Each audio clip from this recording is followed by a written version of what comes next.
the Food Unwrapped team are on a quest. Hola! Travelling the world to reveal the truth about the food we eat. Wow, look at this! Alfonso!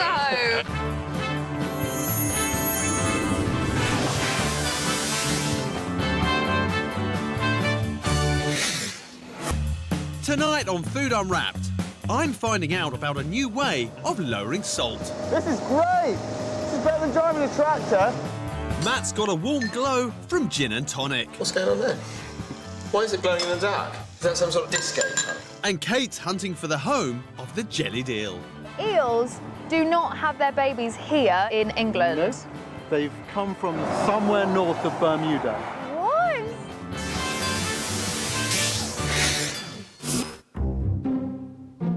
First, salt. We all love it and eat far too much of it, but its main ingredient, sodium, can cause high blood pressure, leading to serious health issues. Everyone is interested in lowering the amount of salt in their food. How on earth do you make something low salt? Do they put something else in? No, why would you say that? What do they replace it with? How do they still get that taste? It's salt, but lower because they've done whatever they've done to it. Is there something that can be salt instead of salt? There is a difference. You have to get a second opinion. They do actually taste different. They really do. It's the same with sugar as well. Thanks for your help. All right, cheers. See you. Bye. Oh, God. There are a number of ways of lowering the salt content in a product. But I'm off to see a company that have introduced a novel approach. Hi, Jimmy. Nice to meet you. And you. I'm here to find out how you can reduce the salt in some of your products but still keep it tasting the same. Well, that's great. If you come with me, I'll show you how we do it. Great. John Petrie, who's in charge of product innovation, has helped to reduce salt in 600 leading products. Wow, this is a big factory. It is a big factory. But it's been a tricky process. So what's so special about this one, then? Well, this is the new product that has 25% less salt. So this one has reduced salt? It does, yeah. This all sounds a bit fishy. How can they possibly reduce the salt by 25% but not affect the taste? So this is the dry mix. This is what makes it low salt. That's right. So this is the pasta sauce that has the reduced salt ingredient in it. So can I see the ingredient that makes it low salt? Yeah, absolutely. We can come and have a look at that. Brilliant. This is the mixing station here where the guys weigh out all of the different ingredients. So where is the product then? What product do you use to replace the salt? Well, this is the ingredient that we use to replace the salt. This one here? This one, yeah, that's right. Can I get a little bit with this? Yeah, of course, yeah, have a look. It's green. Shouldn't it be white like salt? Like, what is it? That is seaweed. Seaweed? That's right.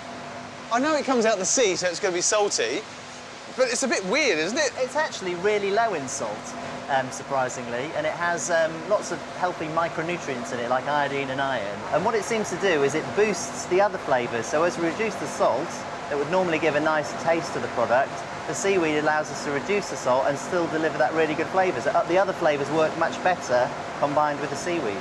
That is bizarre, because I'm used to seeing seaweed washed up on the beach, but not as a dry powder like this. It looks quite different now, doesn't it? Yeah. And if you eat a lot of seaweed, it makes you a better swimmer.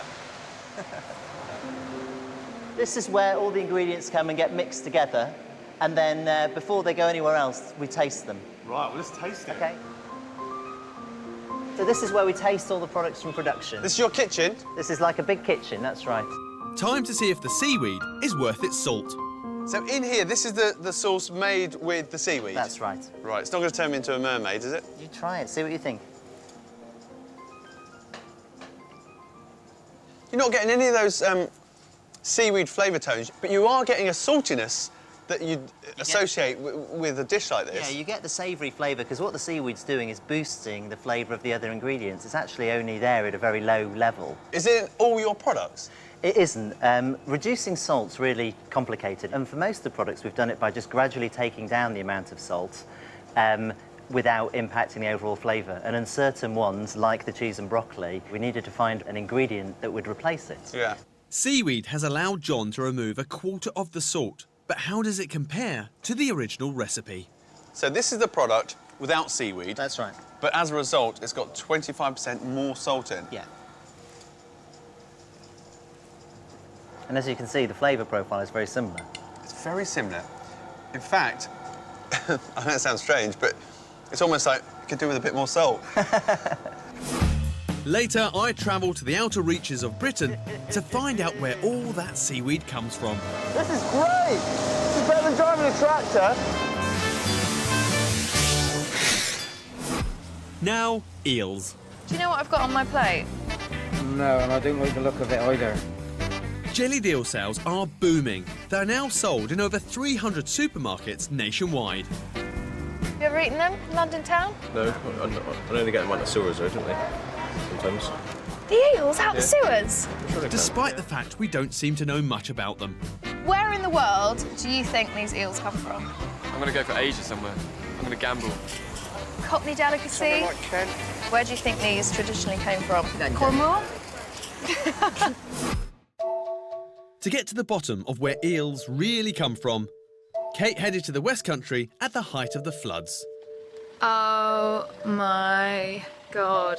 Water as far as the eyes can see. And when you see it close up, it is unbelievable, like nothing I've ever seen before.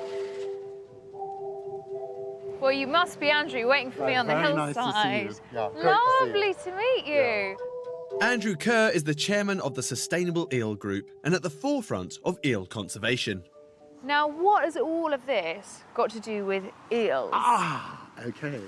Well, their population has collapsed, and one of the reasons the population has collapsed is all their migration routes are blocked. But when you get a flood like this, the eels can get round all those man-made obstacles that stops them. What, the eels? They're loving it? Absolutely loving it.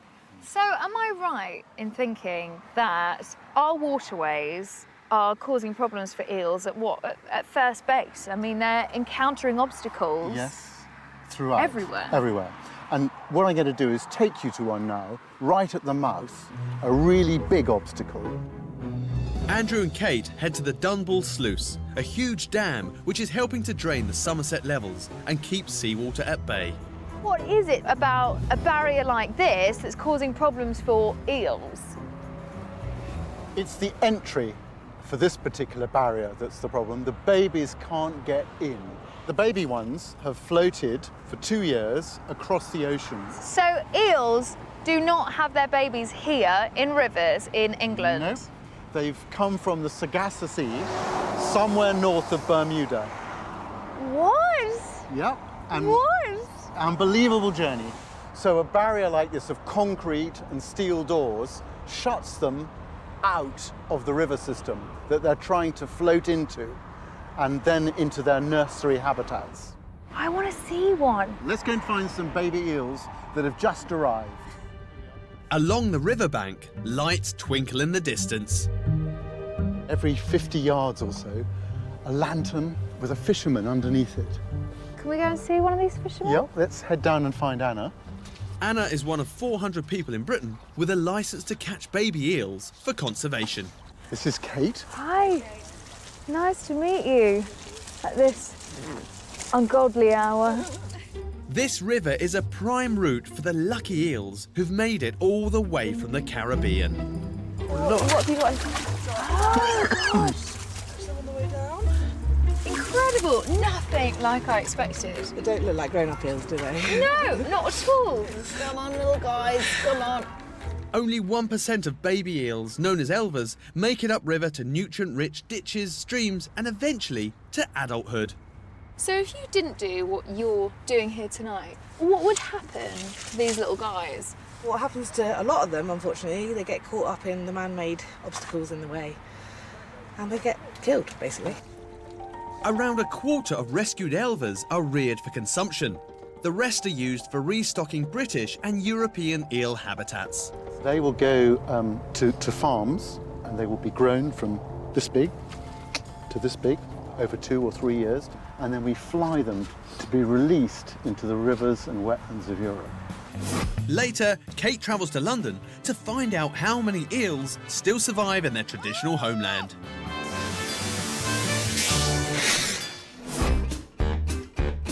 Next, gin and tonic. Hello, mate. Can I get a gin and tonic? Yeah, of course. After a long day at work, it's one drink guaranteed to give you a nice warm glow. What's going on there? Why is it glowing in the dark? Is that some sort of special tonic? Like a disco tonic? No, just normal tonic water. Why is it doing that? No idea. With no answers from Matt's favourite barman, Kate's calling the supermarket helplines. Tonic glows in the dark. Right. Have you ever noticed that? I've never noticed that myself, personally. But I can search it for you. Bear with me. Wouldn't know that here, I'm afraid. And what type of tonic is this? It's just Indian tonic water. I don't know why that would be. If something glows in the dark, kind of leads you to think that this stuff isn't really all that good for you. True, I suppose. All right, cheers for your help. Bye. Bye-bye. Matt discovered earlier that tonic water emits a glow. To investigate why, he's heading to the Lake District. Now, I properly love gin and tonic, but the trouble with today is that I've come all the way to the Lake District and it's all about the tonic and nothing about the gin. Matt's meeting Colin Dunn at Fentimans Bottling Factory in Kendal. Hello. Hello. Matt, nice to meet you. Colin, nice to see you. Yeah. What is it about tonic? Why does it glow in the dark? Ah, well, come with me and I'll show you. Right. This factory produces up to 1 million bottles of the stuff a month, so Matt is definitely in the right place. Colin, where does tonic originate from then? Originates from the days of British India. Right. When people out there were taking quinine, which is the key ingredient in tonic, to prevent malaria. What is quinine then? I've got some over here if you'd like to see. Quinine occurs naturally in the bark of the cinchona tree and was the first effective treatment for malaria. But too much and the side effects can be lethal. So can I try a bit of this? Very, very small amount. Minute amount. That's too much. Is it? Yeah. Like that? Yeah. You can understand why people then started mixing that with sugar and gin to make it more palatable. But what's in tonic water today, the levels of quinine are far less than people were taking as a cure for malaria. Today, quinine isn't used as an anti-malarial, but still remains as a flavouring. So why is it glowing then? It's glowing because of the quinine in the Really? tree. Yes. I'm not sure of the science behind it, but it's definitely the quinine. So why does quinine glow? To get some answers, Matt's visiting the University of Manchester's Science Department. Dr. Jones. To visit light and matter expert, Dr. Alex Jones. If you follow me, we have a special dark room over here. Using a high-capacity UV light, Dr. Jones quickly confirms the glowing properties of quinine. And as you see, gradually, we have that blue glow. Look at that. So what is it about quinine that makes it glow so brightly? The human eye can't detect ultraviolet light. But by putting the tonic water in front of it, the quinine is converting it into a light that we can see, which is the blue light. Indeed. Yeah, that's the blue glow that you see there. Quinine glows so brightly that it is used as a benchmark to measure all new glowing chemicals. Fluorescence is used all over science now, and one of the most exciting examples of that is in laser technology. Without quinine, lasers used in modern surgery would not be commonplace today. From the humble gin and tonic. From the humble gin and tonic. Back to salt. I've flown to Stornoway on the Isle of Lewis, off the coast of northern Scotland, to meet a farmer who harvests seaweed in one of the most breathtaking locations.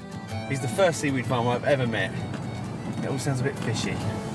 This looks like the place. Martin MacLeod is the managing director of the Hebridean Seaweed Company. Nice to meet you. How are you? Well, I'm down here to find out about your seaweed. OK. Are you collecting just any seaweed that just washes up? No, definitely not. We focus on a couple of species really for salt replacement. What do you call this one? I'll show you a little bit of this. So this is Fucus vesicolosus. Any common name? Bladder rack is what they call it. And so what's so special about the seaweed that grows here? Well, the quality of the water, as you can see, and we have an abundance of many species. So are you out here with your wellies every day collecting it off the beach? No, we've developed a new way of harvesting it, which is much more sustainable, and it allows us to harvest large amounts in a very short space of time. So you've got special harvesters? So we've got special boats that can do it, yeah. Right, can I have a go? Yeah. Let's do it. Let's go. These mechanical seaweed machines harvest in very shallow waters. So the important thing for us is that we're trimming just a little bit off the top. Right. It allows you to more frequently harvest. Right, so it's like cutting the lawn. It's the more like you cut cutting it, the more quicker it grows. I see. It's barely noticeable, the impact that we have on our loch. Well, listen, can I have a go? Yeah, no bother. OK, so that's forwards. Forward, yeah. So you put the scissors down and start cutting? Put the head down, start cutting. That's Asco filaments. This is the stuff we're going to cut and then further process? Yeah. Right, well, in you go. A good harvester can deliver 15 tonnes of seaweed a day. That's half a tonne every 10 minutes. We bring it and process it within 12 hours of us cutting it. It is in a bag and stable, ready for the customer. Wow. That's pretty speedy. That's as fast as you can do it, yeah. The seaweed is then driven to the processing site, where I'm meeting Dr. Craig Rose, Managing Director of Sea Greens. So tell me, the seaweed comes in. Yeah. How do you turn that into something that you can use and sell? So it goes through this drying process, which can take 3 to 4 hours to dry. Can I see the finished product? You can. So this comes out into this sieve. So out here is all the chopped up dried seaweed? This is the dry stuff that goes in the mill and it's sieved into very specific sizes. Research carried out by Craig's company and Sheffield Hallam University suggests that seaweed potentially has more benefits to the food industry. As well as the flavour enhancing, it also extends shelf life. Here you can see they replaced 100% of the salt in bread, 50% of the salt, and then they had a control. That's bread with normal salt? That's just a normal bread with normal salt levels. And this one here? This is half salt, half seaweed. And then this one here? That's 100% replacement with the seaweed. So they were looking not just at the fact there was no mould growth here, but also the flavour. So it does the job of salt in terms of preserving? It is. It can do everything salt can do and much, much more. Now, back to eels. Earlier, Kate found out that our eel stocks are on the decline. To find out if jellied eels are still swimming in their traditional home, she's gone fishing. There he is. All right, though. Dave Pearce is one of the longest-serving commercial eel fishermen on the Thames. Ahoy!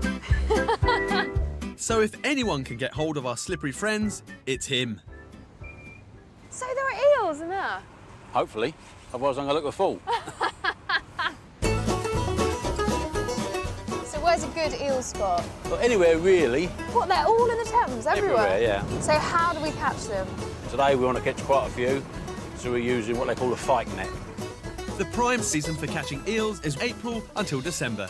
On a good day, Dave can haul in over 100 of the little wrigglers. You got some in there? Yeah. Look at those, look at those! A wriggling, writhing mass of net and eel.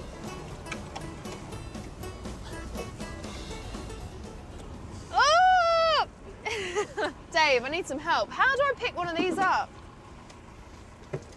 Is it possible? They're so, Oh, they're so slippery. These are the bags I keep them in. Yeah. Put your hand in the bag. Oh, right, you just need a bit of grip. traction. Right, okay. So Lovely you put your job. hand in there. Right, got it. Got it, got it, got it. Oh. So how old do you reckon this eel is? A £2 eel can be 20, so he's not quite £2, so 20? he's a teenager. Gosh, it takes an awful long time to grow, doesn't Yeah. it? So this is the kind of eel that I will find in my jellied eels. My ones go to Holland. Goes to Holland? Yeah. Why don't you sell them in the East End? I mean, we're pretty much here.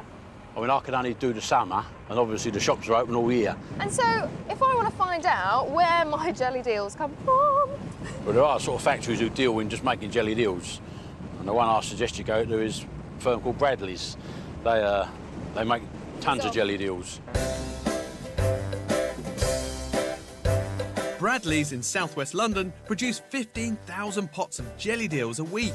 But if their eels aren't coming from the Thames, Where are they coming from?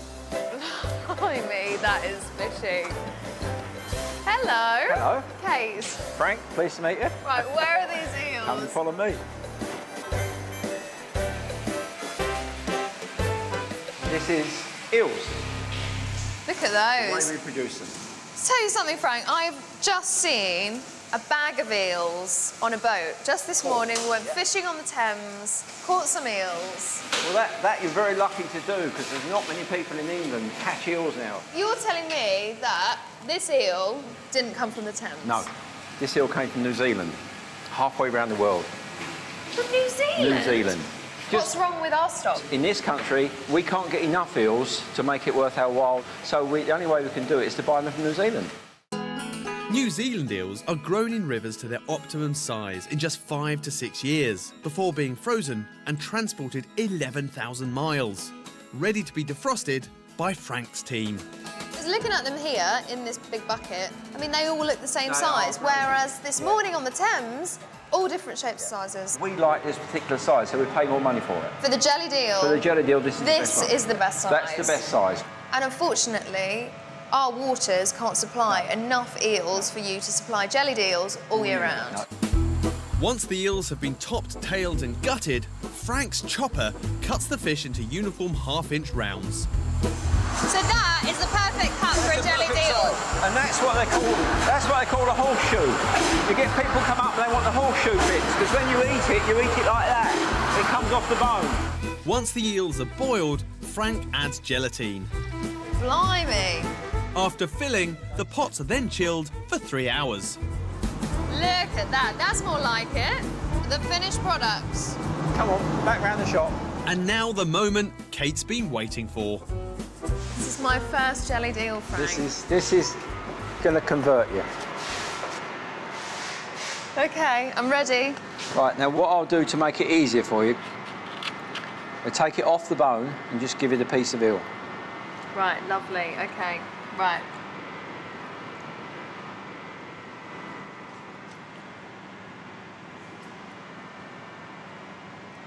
I don't know what I was afraid of, really. It's really nice. One day, hopefully, in a few years, you'll be like, yeah, just haul these out the Thames, here we go. I hope that's the truth as well.